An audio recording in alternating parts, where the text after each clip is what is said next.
तो work done क्या चल रहा था, 2 दिन बीच में गैप आ गया, तो जरा पकड़ते हैं। वर्क डन था, आपने देखा था फॉर्मूला एक ही आया था अभी मेरे पास, P delta V, work done of expansion, work done of compression. फिर हमने आइसोकोरिक और आइसोथर्मल ऐसी कुछ टर्म्स भी देखी थी।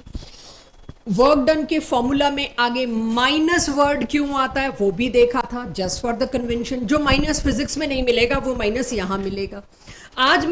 सो वर्क डन में लास्ट चीज क्या चल रही थी, मैं आपको कुछ ग्राफ्स देके उसकी अंडरस्टैंडिंग दे रही थी कि आइडेंटिफाई करिए वर्क डन किसका ज्यादा, तो जिसके अंडर एरिया ज्यादा कवर होता है उसका वर्क डन ज्यादा, हाँ या ना। जिस लाइन के नीचे या जिस चीज, जो भी मैं अब आपको फिगर्स दूंगी, उनका एरिया अगर ज्यादा है तो वर्क डन ज्यादा है। लेकिन इसको आंख बंद करके आप कैसे मान लो वो आज पहले एक्सप्लेन करूंगी, उसके बाद कभी अपने आप को डाउट मत करना। साइक्लिक प्रोसेसेस में अक्सर वर्क डन क्या होता है, नॉन जीरो, क्योंकि work done is not a state function. State function क्या था, जो डिपेंड करता है कहां है, कैसे पे डिपेंड नहीं करता। लेकिन work done is not depending upon कहां है, वर्क डन डिपेंड्स अपॉन कैसे, पाथ। तो क्योंकि वर्क एक पाथ फंक्शन है, इसीलिए उसको हम ये नहीं कह सकते साइक्लिक प्रोसेसेस में जी आंख बंद करके work done zero, no ways, it is not zero. A से बी जाएगा, वर्क डन यहां पर क्या होगा, मेरी क्लास रिवाइज कराए पिछली क्लास के दम पे, जीरो। क्यों जीरो भाई, ये जीरो क्यों है? ना ना, एरिया वाली बात तो बाद में आती है यार, उससे पहले ढंग का कुछ दो। आइसोकोरिक है ये ग्राफ में, यहां प्रेशर, यहां वॉल्यूम, ए से बी में there is no volume change. Work done क्या है, minus P delta V। Since delta V is zero तो वर्क डन इज जीरो। तो रेयान क्लियर रह गया formula, work done is minus P delta V। शायद आप लास्ट क्लास में नहीं थे इसीलिए थे नहीं, तो इस वर्क डन को अभी पकड़ो, work done is P delta V, उसके आगे लगा दिया माइनस। तो इस केस में वॉल्यूम स्टेट ए में जितना था उतना ही स्टेट बी में है, डेल्टा वी इज जीरो, तो यहां पर वर्क डन क्या हुआ बच्चों, जीरो। बी से सी में जीरो नहीं होगा, पी डेल्टा वी, जो भी पी की वैल्यू दे रखी होगी हम कर लेंगे मल्टीप्लाई। इस तरह से वर्क डन पे बात चल रही थी भाई, साइक्लिक में जीरो नहीं होगा, ठीक है। अभी मैं इस स्टेटमेंट को थोड़ा सा ट्वीक करूंगी। एनीवेज, कितना एरिया कवर्ड अंडर स्क्वायर और रेक्टेंगल जो भी मैं दूं, area covered under this is actually the work done, right? वही होगा work done। अब यहां समस्या आती है, हालांकि मैं इसको आगे अच्छे से एक्सप्लेन करने वाली हूं, फिर भी रफली आइडिया दे दूं भाई। B से C प्रोसेस जाने में क्या एरिया होगा, this, am I right? और ये क्या होगा, एक्सपेंशन की कंप्रेशन? क्या बात कर रहे हो, वॉल्यूम बढ़ रहा है, एक्सपेंशन। फिर C से D आऊं, यूजलेस, जीरो। फिर डी से ए जाऊं तो क्या होगा, कंप्रेशन। तो बी से सी में एरिया कितना कवर हुआ देख लिया रेड कलर से। अब अगर मैं कहूं मुझे डी से ए में जितना वर्क हो रहा है वो कवर करो, तो ये वाला नीचे वाला नेट वर्क डन क्या होगा, एक साइड एक्सपेंशन, पहले हुई चीज एक्सपेंशन, फिर उसी गैस का क्या हुआ, कंप्रेशन। तो एक्सपेंशन के वर्क डन का साइन क्या था बच्चों, माइनस। तो जो रेड शेडेड एरिया है वो होगा नेगेटिव, और जो येलो रेड मिक्स है वो होगा पॉजिटिव। जब दोनों का नेट सम करोगे तो इसमें से ये माइनस हो जाएगा, बचेगा क्या, एरिया। कभी अपने आप पे डाउट मत करना, एरिया कैसे बोल दिया, आपने आपको प्रूफ करके दिखाया। कुछ लोग कंफ्यूज होते हैं, हो सकते हैं, अभी चांस है। बी से सी आए तो भी काम करना पड़ा, ए से डी से ए गए तो भी काम करना पड़ा, आपको दोनों के मैग्नीट्यूड को ऐड करना चाहिए था। क्यों भाई, जब वो एक डायरेक्शन वाली बात है। आप कहो मैंने इस डायरेक्शन में 10 न्यूटन फोर्स लगाया, इस डायरेक्शन में 15 न्यूटन फोर्स लगाया, तो 25 तो नहीं होगा ना। वो नेट सम में अपने आप मैग्नीट्यूड के साथ साथ डायरेक्शन भी डिफरेंस क्रिएट करेगी। Same is here. तो area covered under rectangle, square, triangle, ellipse, circle, कुछ भी आए आंख बंद करके करना। स्टिल मैं भी इसको और बेटर वे में भी लूंगी फॉर जेई एडवांस स्पेसिफिकली। अब मेरे पास आ जाता है एक और, area covered under this cyclic process. Cyclic process कितने भी स्टेप से जा सकती है, तो इसमें मैं ए से स्टार्ट करूं, और एक एरो मैंने ना गलत बना रखा है बीच में, एक ही डायरेक्शन हो सकती है, दो नहीं। क्लॉकवाइज चल रहा है ये, राइट, ऑल ऑफ यू। सो इसके अंदर वर्क डन क्या होगा, अगर मैं आपको ग्राफ में रेडियस निकालना दे दूं, रेडियस निकल जाएगा ग्राफ में, तो क्या सर्कल का एरिया बच्चों को निकालना आता है? निकाल लेंगे, राइट। चलिए, इलिप्स, इलिप्स में दो अलग अलग रेडियस होते हैं। आई होप ये हमें पता होगा, नहीं पता तो दिखा भी देती हूँ। ये दोनों के दोनों रेडियसेस आपको ग्राफिकल इंफॉर्मेशन कैसे दी जाएगी, क्वेश्चंस ला रही हूँ, लेकिन इसकी पूरी इंफॉर्मेशन आपको ऐसे डॉटेड डॉटेड करके बकायदा लिख के दी जाएगी। तो दोनों आर आ गए मेरे पास, वहां पाई आर स्क्वायर था, यहां क्या होगा, pi into R1 into R2। दो अलग अलग रेडियस है, आर स्क्वायर के बजाय दोनों रेडियस को मैं मल्टीप्लाई करूंगी। पॉइंट इज एरिया निकालना है आपको। वेरियस ज्योमेट्रिक फिगर्स का एरिया निकालना आता है तो बहुत बढ़िया। अब ऐसे, और यहां वो डॉटेड डॉटेड करके जो जो भी इंफॉर्मेशन चाहिए सारी दे रखी है, सारी इधर इधर प्रेशर की। Of course this is pressure, this is volume, A B C D E। यहां पूछा हुआ है A से E का निकाल के दो। एकदम से डायग्राम देख के जस्ट कंफ्यूजन होता है, तो साइक्लिक प्रोसेस है। अभी आज तो मैं पूछ रही हूं इसका वर्क डन, अगली क्लासेस से मैं पूछूंगी इसका डेल्टा यू के। एकदम से एक झटके में लगता है कि शायद ये साइक्लिक है, मैं हो सकता है यहां भी खींच दूं एक line. This it is not cyclic, ध्यान ये देना, एरिया मत निकाल देना। तो उसमें फिर आपको एक एक स्टेप का निकालना पड़ेगा, ए बी, फिर ये। खैर, साइक्लिक प्रोसेस का मतलब क्या होता है? फर्स्ट थिंग, साइक्लिक प्रोसेस का मतलब होता है जिसमें स्टेट फंक्शन की वैल्यू जो है वो जीरो। जो चीज भी स्टेट पे डिपेंड करती है उसकी वैल्यू क्या होनी चाहिए? Zero. So delta T zero, delta P state function है जीरो। मैंने आपको बताया था कि ये तो टेम्परेचर प्रेशर तो है ही हमारे स्टेट फंक्शन। अभी आपको ये पता नहीं entropy, internal energy change, but लिख लीजिए एटसेट्रा एटसेट्रा, और भी आएंगी इस चैप्टर में चीजें। If anything is state function, cyclic process में वो क्या होगा? जीरो। अब एक थोड़ी सी डेप्थ पकड़िए, ये हर क्वांटिटी के लिए बात कह रही हूं मैं। अब हमें पता है डेल्टा टी जीरो होगा, डेल्टा यू जीरो होगा, डेल्टा एस जीरो होगा, डेल्टा जी जो आगे आनी है चीजें वो सब जीरो होंगी जो स्टेट फंक्शन है। लेकिन differential of temperature is not zero. इसका क्या मतलब है? डी टी जीरो नहीं होगा, डेल्टा टी जीरो होगा। डेल्टा टी क्या है? स्टेप नंबर ए से, मतलब प्रोसेस नंबर ए या स्टेट नंबर ए से स्टेट नंबर बी पर पहुंचने में इसको पूरा ए से बी गया, बी से सी गया, सी से फिर ए आया, यहीं का यहीं पहुंचने में डेल्टा टी क्या रहेगा? जीरो। लेकिन एट एवरी छोटा छोटा छोटा step D T is not compulsory zero, it is for everybody else. Clear हो गया साइक्लिक? उसमें एक दिस, एक मैंने सर्कल बनाया, मैं एलिप्स भी बना सकती थी, मैं स्क्वायर रेक्टेंगल भी बना सकती थी, सबके लिए बात सेम रहेगी। मैंने आपको कहा बहुत ध्यान से, ये पॉइंट नंबर 1, स्टेट नंबर 1, इससे स्टेट नंबर 2 पे गई, देखिएगा क्लॉकवाइज, और फिर स्टेट नंबर 2 से वापस स्टेट नंबर 1 पे आई। Work done. एक बहुत बड़ी बात लास्ट क्लास में मैंने कही थी, अगर ये पाथ फंक्शन ना हो के स्टेट फंक्शन होता तो ये जो वर्ल्ड वॉर हुई है ना जितनी भी, और जब हो रही है दिख रही है, ये सब बंद हो जाती, क्योंकि सारा खेल वर्क डन और एनर्जी का है। आप ये चीज सोचिए, ए से बी या 1 से 2 जाने के दो रास्ते हैं। 1 से 2 जाने का एक ये पाथ है, एक ये पाथ है। अगर बच्चों एक सेकंड को मैं मान लूं नहीं बिल्कुल सेम सा है, तो वर्क डन सेम होना चाहिए। आप 1 से 2 जाओ तो भी work done same, suppose 100 kilo joule. आप 1 से 2 इस रास्ते से जाओ पाथ बी से, तो भी वर्क डन सेम, सपोज वो भी कितना? 100 किलो जूल दोनों से आना चाहिए। देख के तो बिल्कुल ही सेम लग रहा है, सर्कल है, रेडियस भी सब कुछ सेम, एवरीथिंग।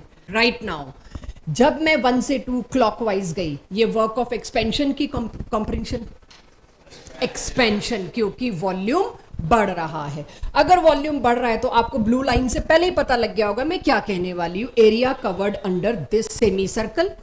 तो यानी कि 1 से 2 एक्सपेंशन है, पाथ ए। वर्क डन क्या होगा? एरिया अंडर 1 to 2, साइन तो वर्क डन का माइनस में आ जाएगा, राइट एवरीवन। तो वो नेगेटिव पॉजिटिव, चलिए वो तो डायरेक्शन हो गई। This area will be more, ऐसा मुझे देख के लग रहा है। 2 से 1 में जब आप जाओगे क्या होगा? वापसी।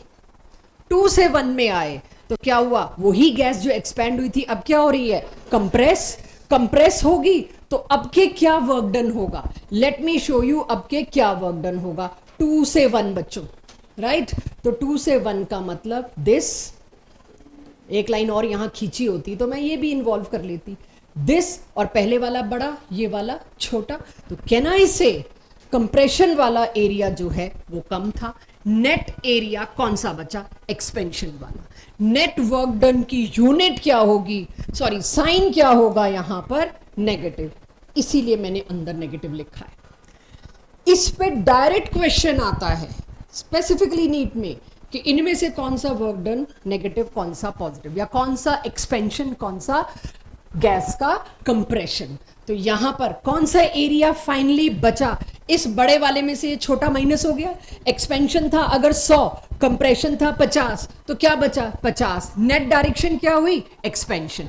इसीलिए जब भी क्लॉकवाइज वर्क डन होगा उसका साइन आंख बंद करके नेगेटिव होगा, आपको सोचना भी नहीं है आज के बाद। क्लॉकवाइज नेगेटिव, रिवर्स हो जाएगा एंटी क्लॉकवाइज, एंटी क्लॉकवाइज में क्या हो जाएगा, पॉजिटिव। अब इसे नोट करिए, किसी को लगे नहीं समझ आया तो मैं एंटी क्लॉकवाइज मैंने इसलिए रखा हुआ है कि मैं साथ साथ फिर समझा सकूं, अपने लिए स्पेस रखा हुआ है। इफ यू, मैंने लास्ट क्लास में कहा था कि साइक्लिक प्रोसेस के लिए वर्क डन 0 नहीं होगा, लेकिन वर्क डन में बी 0, अभी भी मैं ये नहीं कह रही हूं कि 0 होगा, हो सकता है 0, कहां और कैसे वो ढूंढना है मुझे।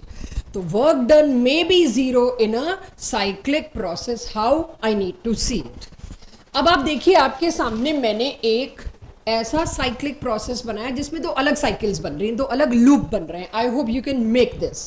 1 2 3, डायरेक्शन देखना 1 2 3 की क्या है, क्लॉकवाइज की anti clockwise, all of you clockwise. फिर देखिएगा 4 3 5, वो डायरेक्शन क्या बन रही है, एंटी क्लॉकवाइज। एक है क्लॉकवाइज और एक है एंटी क्लॉकवाइज।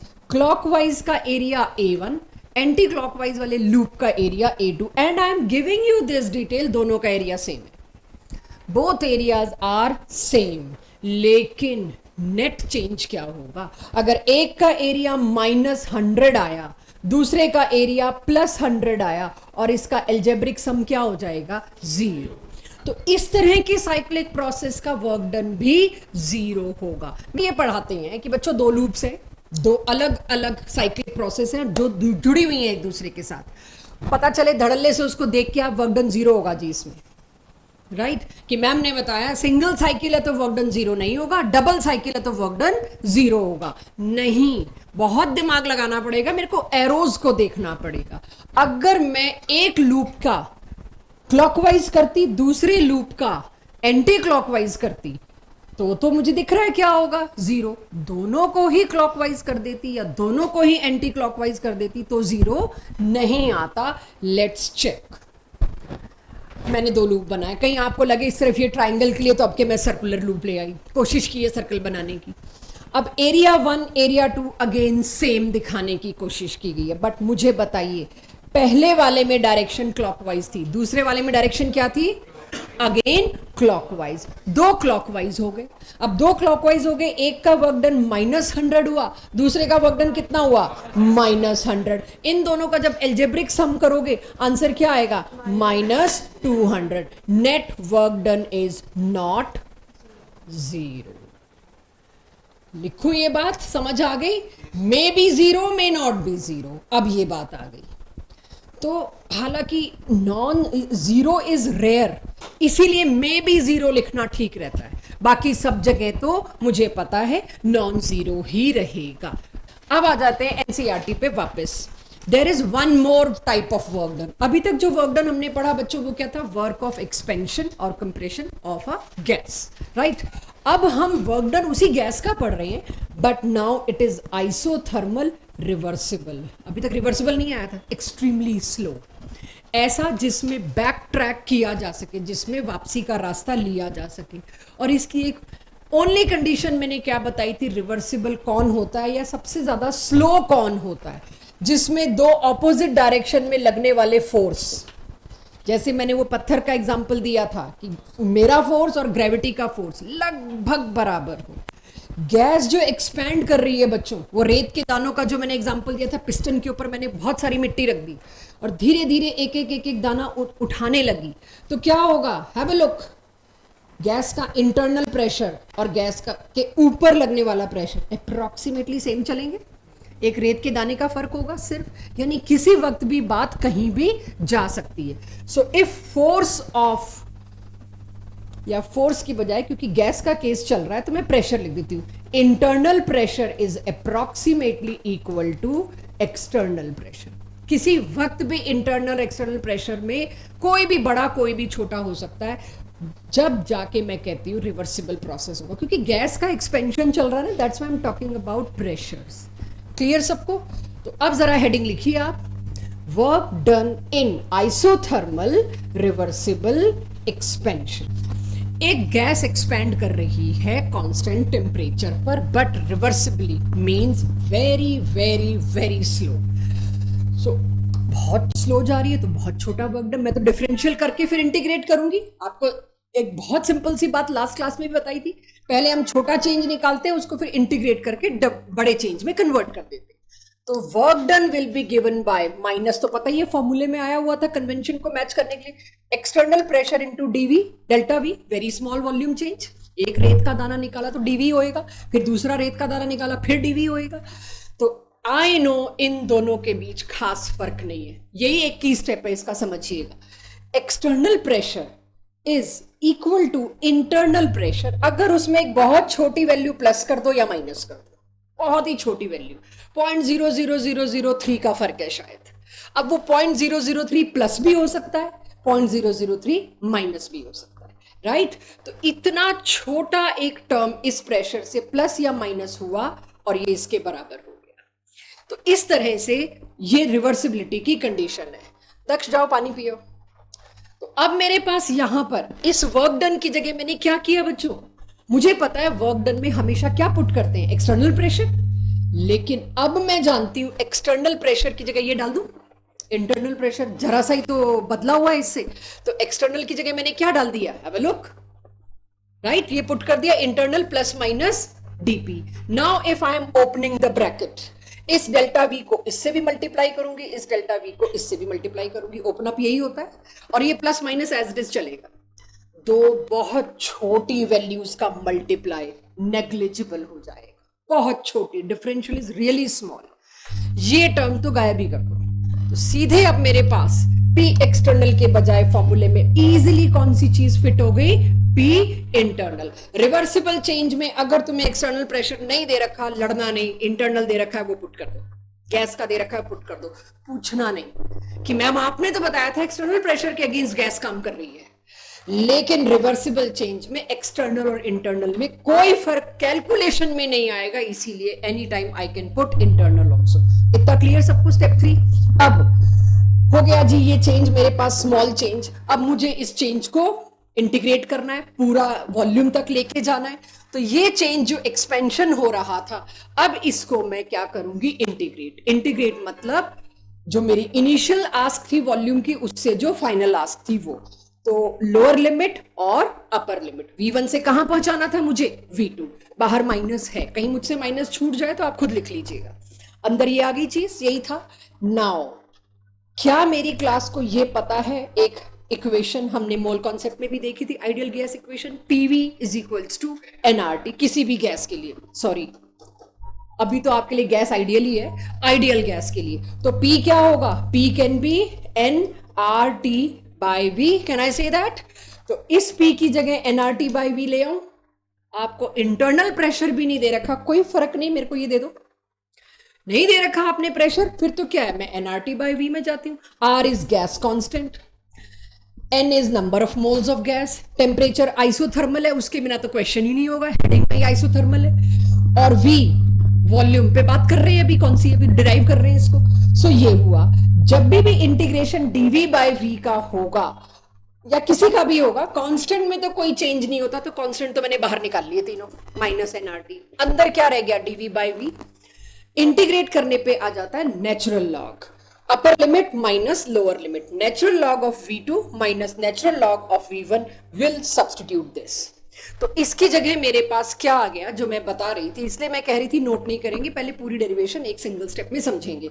उसकी जगह ये ला दिया मैंने, अब कुछ नहीं बचा, बस simply minus NRT natural log v2 by v1 इतना आया मेरे पास। नाउ नेचुरल लॉग मैं सॉल्व नहीं कर सकती, शायद आप कर सकते हो, मैं तो नहीं कर सकती, मेरा सब्जेक्ट नहीं कर सकता, तो मेरा सब्जेक्ट आपसे उसमें मांगेगा भी नहीं आंसर।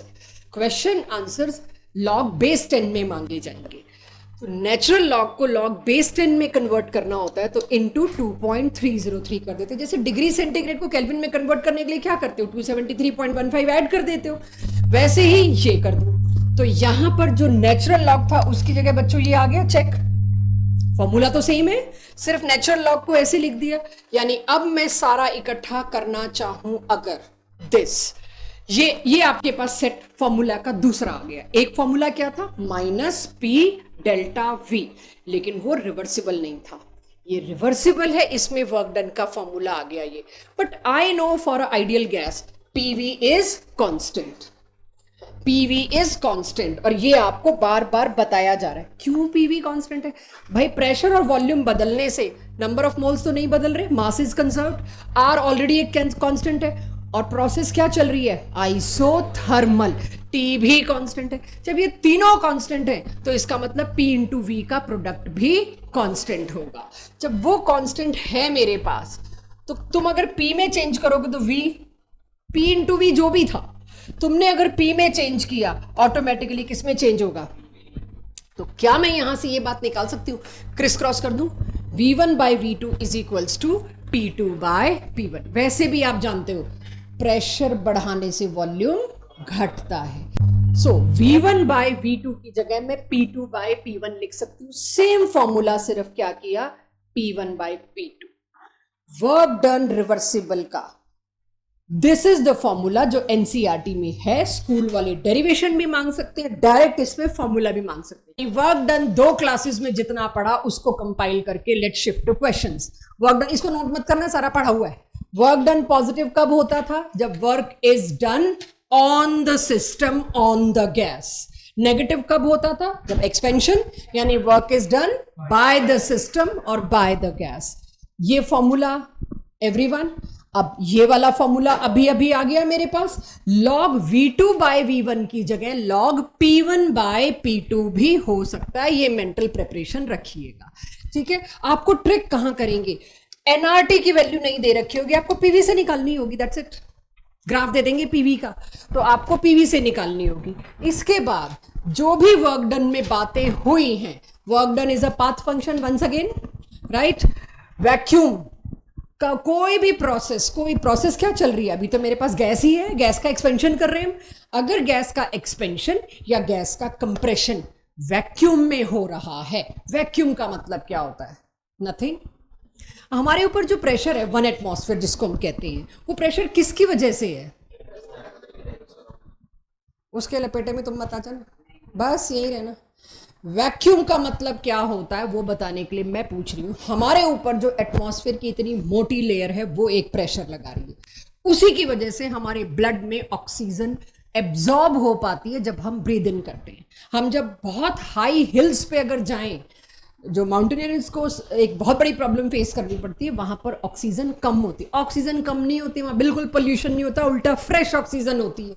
चेहरे खिल जाएं हमारे अगर हम वहां रहें, वहां पोल्यूशन नहीं होता। लेकिन वहां प्रॉब्लम क्या होती है, एटमॉस्फेयर इतना मोटा नहीं है, एटमॉस्फेयर हो गया पतला, कम डेंस, क्योंकि हम ऊपर पहुंच गए। तो वो एटमॉस्फेयर इतना प्रेशर ही नहीं लगा पाता कि जो गैस मैं इनहेल कर रही हूँ, जो एयर में इनहेल कर रही हूँ, वो मेरे ब्लड में डिसॉल्व नहीं हो पाती। ऑक्सीजन हीमोग्लोबिन से वो नहीं मिल पाएगी तो ब्लड में ऑक्सीजन जाएगी नहीं, और उसको हम कहते हैं एक मेडिकल सिचुएशन क्रिएट हो जाती है, एनॉक्सिया, जिसकी वजह से उनको हाई प्रेशर सिलेंडर साथ कैरी करने पड़ते हैं कि सांस ली नहीं जा रही। तो ऑक्सीजन की कमी नहीं है, प्रेशर की कमी है।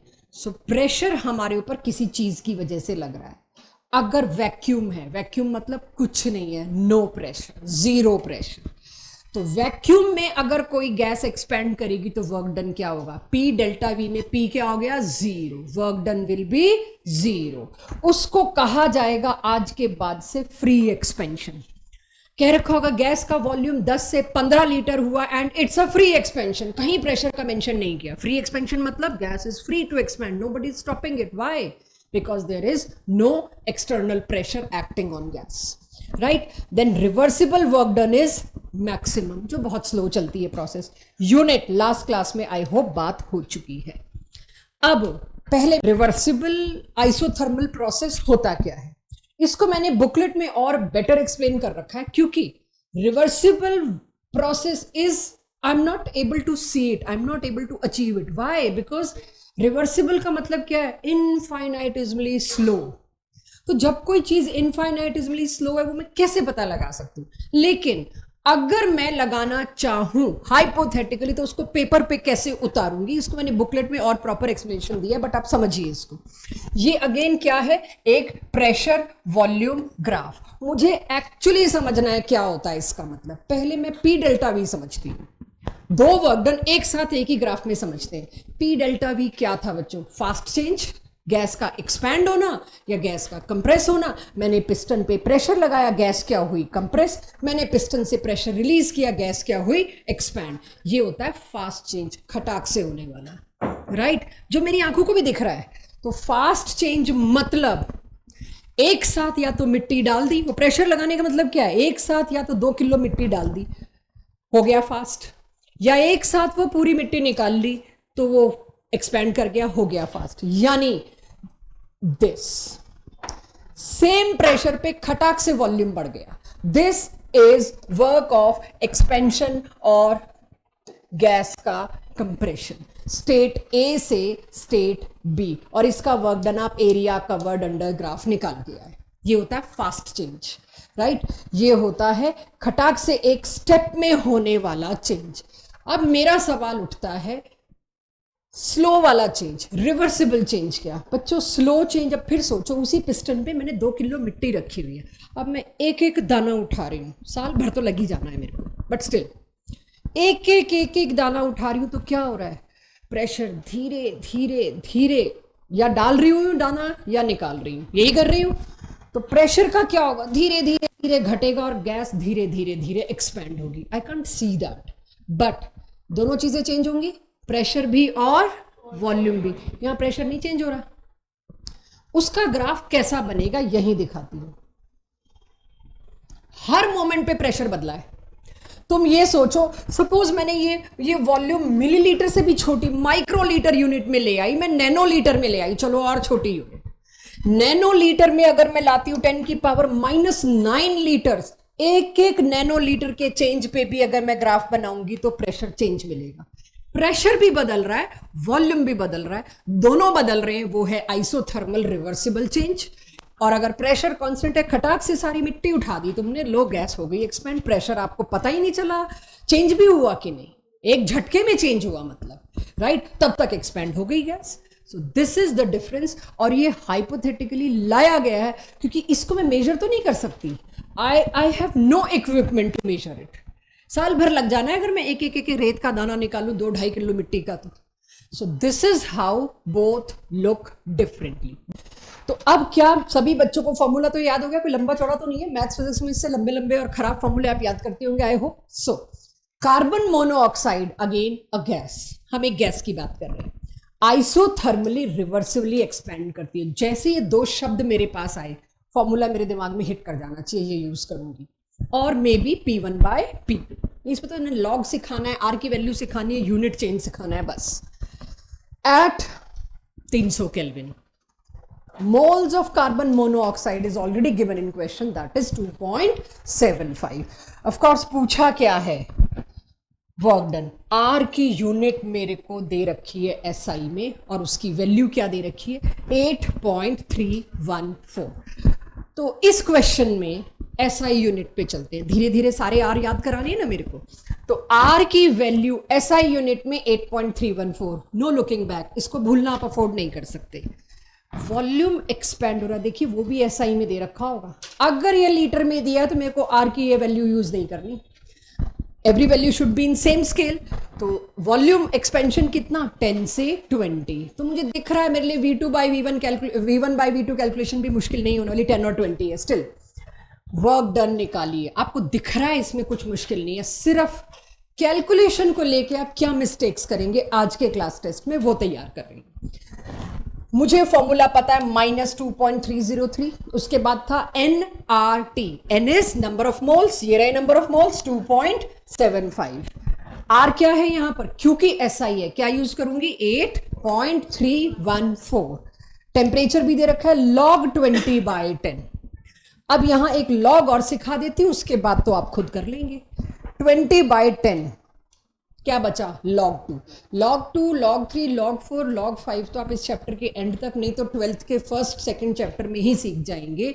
रट जाता है, बट जरूरत नहीं है, जेई हो, नीट हो या स्कूल पेपर हो, log 2 की वैल्यू तक दी जाती है, it is 0.301।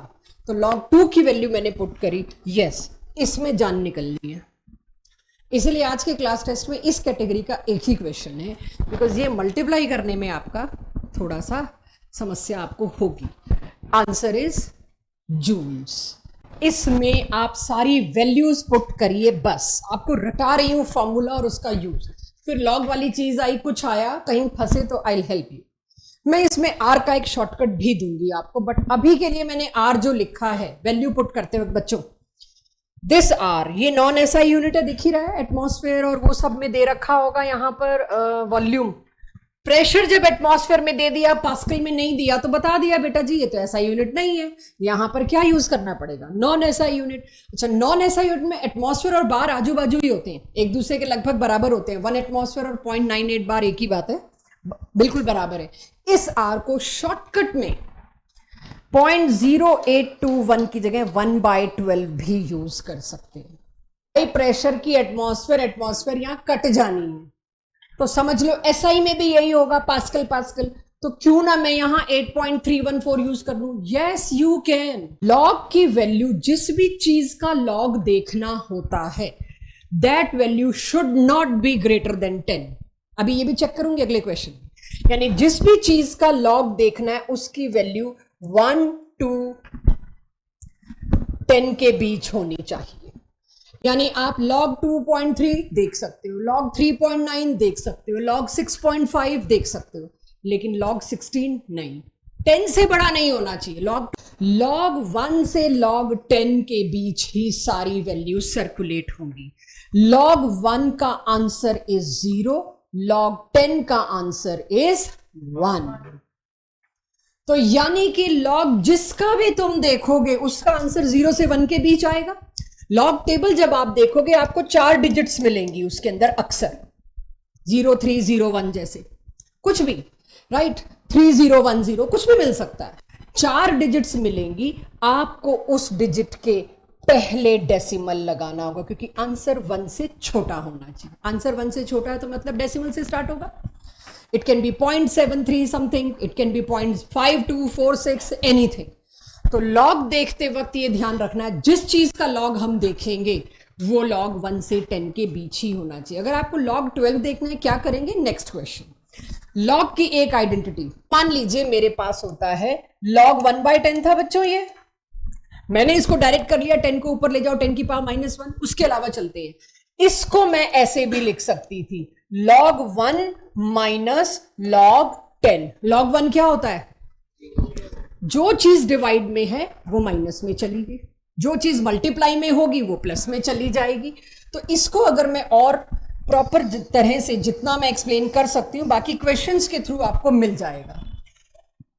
log a by b is equals to log a minus log b। Similarly अगर मल्टीप्लाई होता, log a into b is equals to log a plus log b, ये हो जाता, राइट।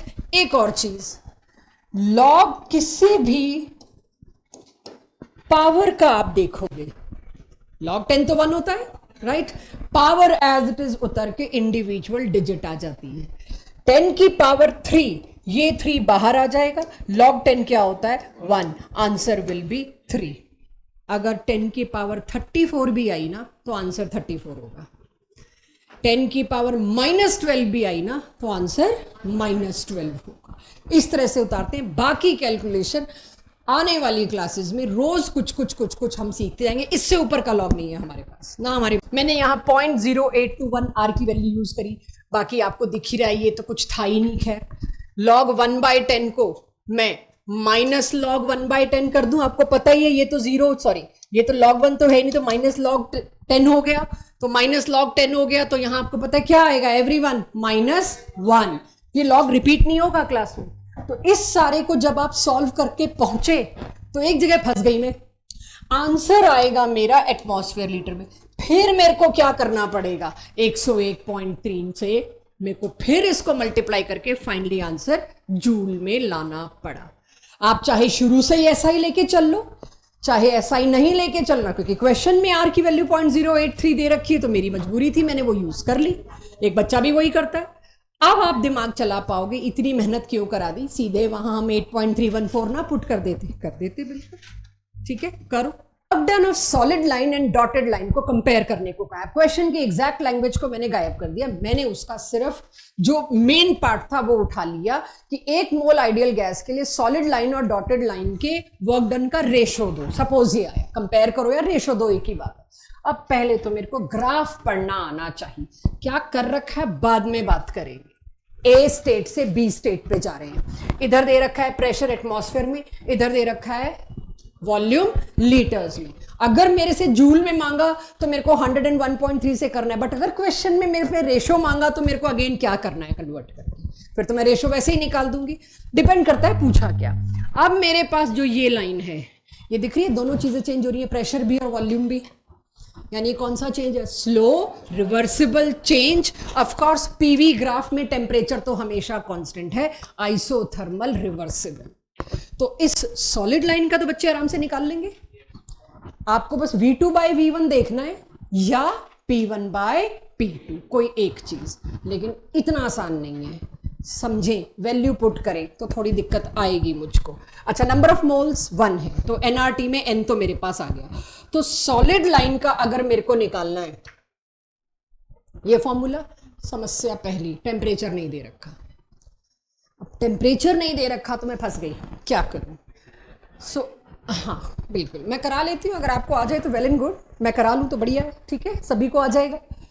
NRT की जगह मैं PV लिख सकती हूँ, और किसी गैस का PV होता है कांस्टेंट। तुम्हें जो PV पसंद आए ले लो, A वाला ले लो या B वाला ले लो, वो कांस्टेंट रहता है।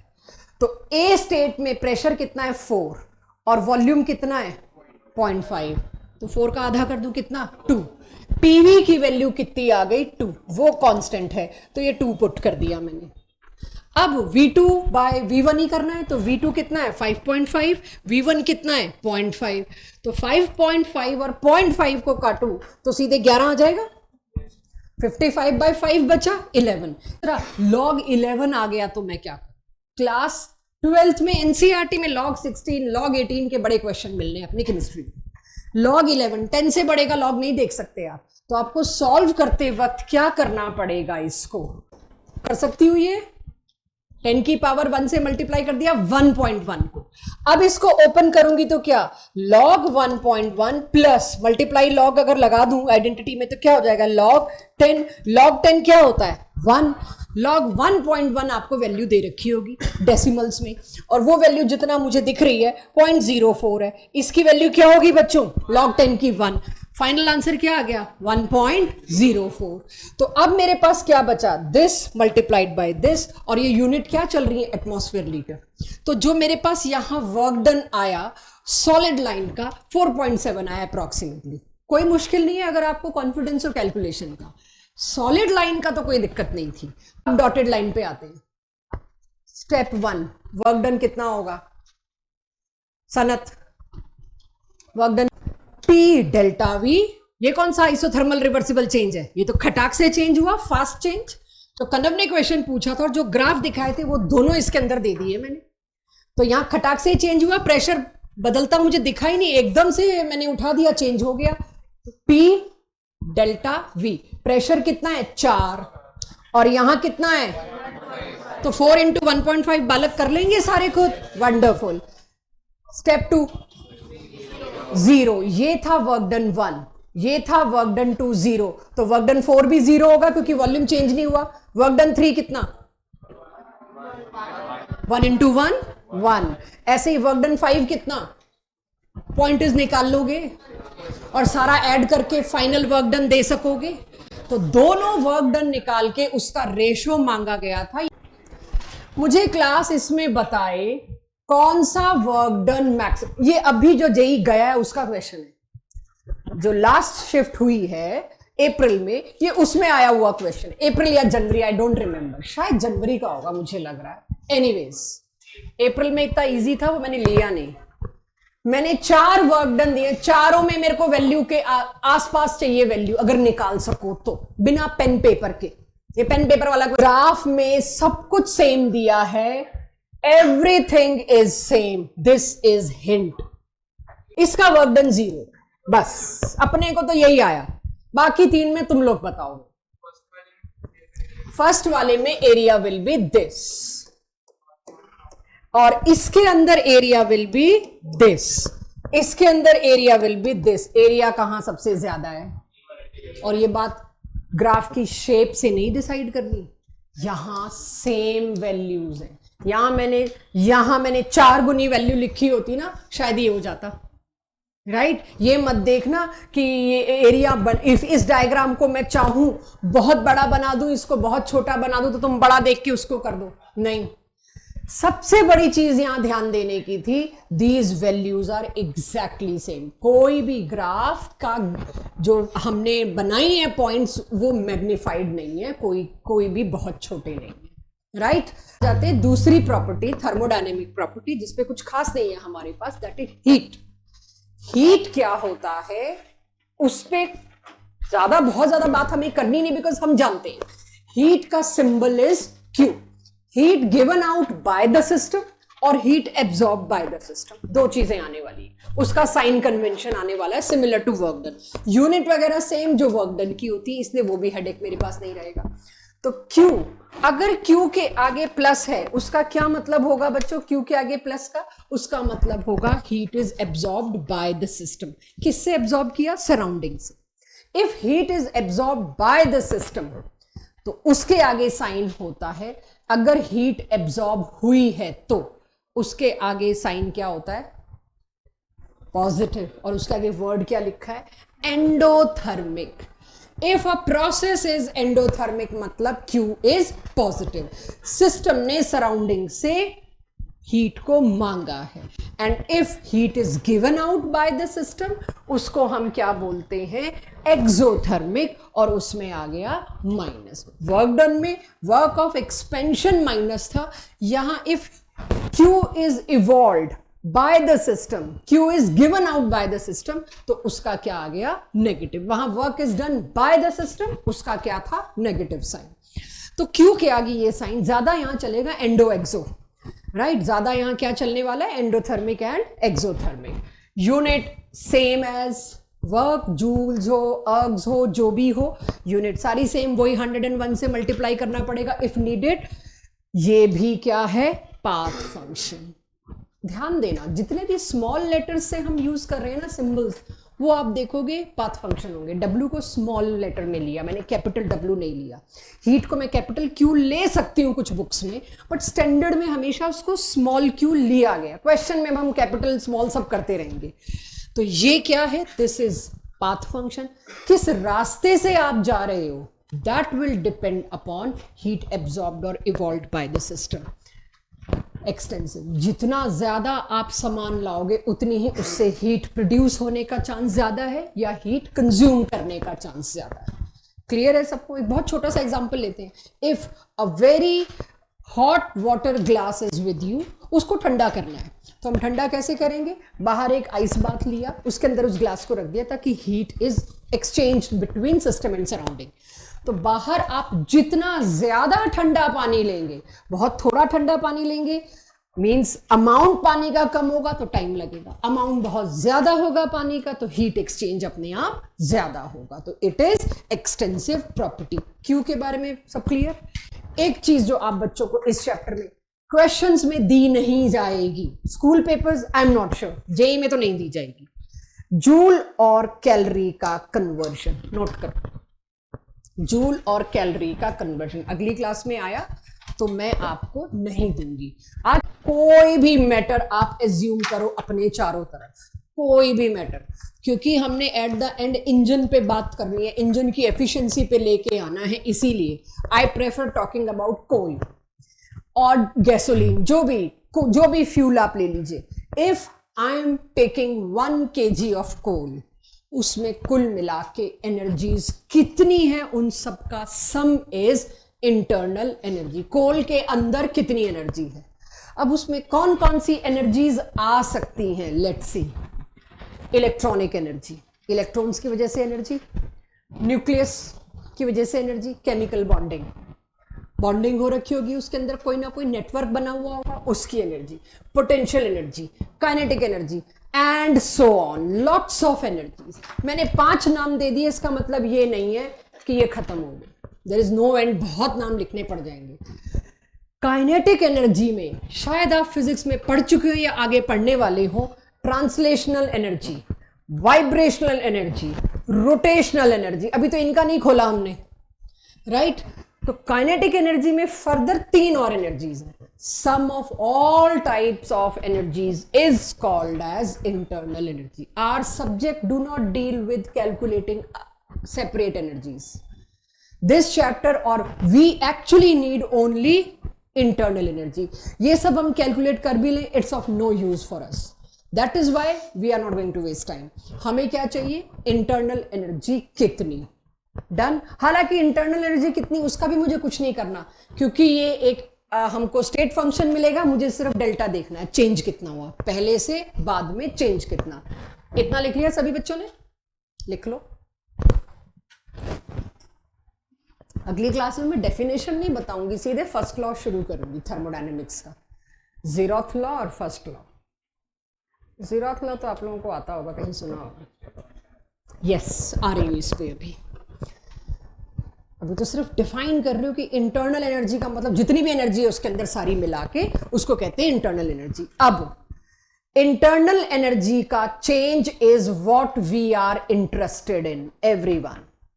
यहां पर मैं वर्क डन की एग्जैक्ट वैल्यू में इंटरेस्टेड थी, क्यू की एग्जैक्ट वैल्यू में इंटरेस्टेड थी। Now since this is a state function, I am not interested in its exact value. I am only interested in कितना बदला, कितना चेंज हुआ इसकी वैल्यू में।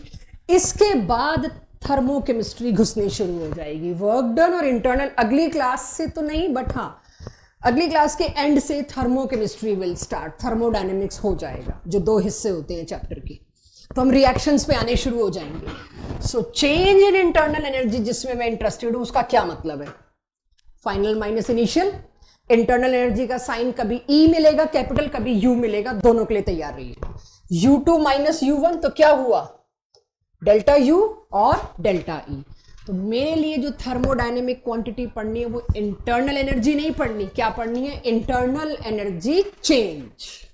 तो जो थर्मोडायनेमिक क्वांटिटी हम आज शुरू करके अगली क्लास में एंड करेंगे, that is internal energy change. और अगली क्लास में थर्मोकेमिस्ट्री घुसी रिएक्शन की, आपसे पूछेंगे बेंजीन को कंबस्ट किया, इसका इंटरनल एनर्जी चेंज निकालो, तो हम कहेंगे टोटल रिएक्टेंट्स की एनर्जी दो, टोटल प्रोडक्ट्स की एनर्जी दो, दोनों को सब्ट्रैक्ट कर देते हैं बस। तो क्या आया, energy of products minus energy of reactant. Final minus initial में, फाइनल तो प्रोडक्ट ही होगा मेरा केमिस्ट्री में, तो प्रोडक्ट माइनस रिएक्टेंट। आज एक स्टेट फंक्शन है, क्वांटिटी पे डिपेंड करता है। आप 1 kg कोल लाएंगे तो इंटरनल एनर्जी कुछ और होगी, 100 kg कोल लाएंगे तो इंटरनल एनर्जी कुछ और होगी। ये डेंसिटी नहीं है पर यूनिट वॉल्यूम जो इंटेंसिव हो जाए, इट इज एक्सटेंसिव प्रॉपर्टी।